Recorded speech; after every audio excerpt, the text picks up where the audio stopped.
ഒരു പുസ്തക പ്രേമിയാണോ? എങ്കിൽ ഈ ചോദ്യം നിങ്ങൾ തീർച്ചയായും കേട്ടിരിക്കണം. ലോകത്തിൽ ആദ്യമായി അച്ചടിച്ച പുസ്തകം ഏതാണ്? പലപ്പോഴും പലരും പറയുന്നത് ഗുട്ടൻബർഗ് ബൈബിളിനെ കുറിച്ചാണ്. എന്നാൽ ചരിത്രരേഖകൾ പറയുന്നത് മറ്റൊന്നാണ്. അറിവിന്റെ ലോകത്ത് ഒരു വിപ്ലവം സൃഷ്ടിച്ച ആ പുസ്തകം ഏതാണെന്ന് അറിയണ്ടേ? നിങ്ങൾ ആദ്യമായാണ് ഈ ചാനൽ കാണുന്നതെങ്കിൽ ചാനൽ സബ്സ്ക്രൈബ് ചെയ്യൂ. എങ്കിൽ നമുക്ക് ചരിത്രത്തിന്റെ താളുകളിലേക്കൊന്ന് സഞ്ചരിക്കാം. ഗുട്ടൻബർഗ് ബൈബിളിനും ഏകദേശം 600 വർഷങ്ങൾക്ക് മുൻപ്, അതായത് 9-ാം നൂറ്റാണ്ടിൽ ചൈനയിൽ അച്ചടി പൂർത്തിയാക്കിയ ഒരു പുസ്തകമുണ്ട്. തീയതി കൃത്യമായി രേഖപ്പെടുത്തിയതിൽ ഇന്ന് ലോകത്ത് നിലവിലുള്ളതിൽ ഏറ്റവും പഴക്കമുള്ള അച്ചടിച്ച പുസ്തകം അതാണ്. ആ ചരിത്രരേഖയുടെ പേരാണ് ഡയമണ്ട് സൂത്ര.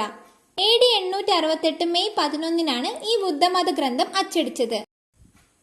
വോങ്ജി എന്ന വ്യക്തി തന്റെ മാതാപിതാക്കളുടെ പേരിൽ ഇത് അച്ചടിപ്പിച്ചു എന്നാണ് രേഖകൾ പറയുന്നത്. മരക്കട്ടകൾ ഉപയോഗിച്ചുള്ള അച്ചടി വിദ്യ ഉപയോഗിച്ചാണ് ഈ ചുരുൾ തയ്യാറാക്കിയത്.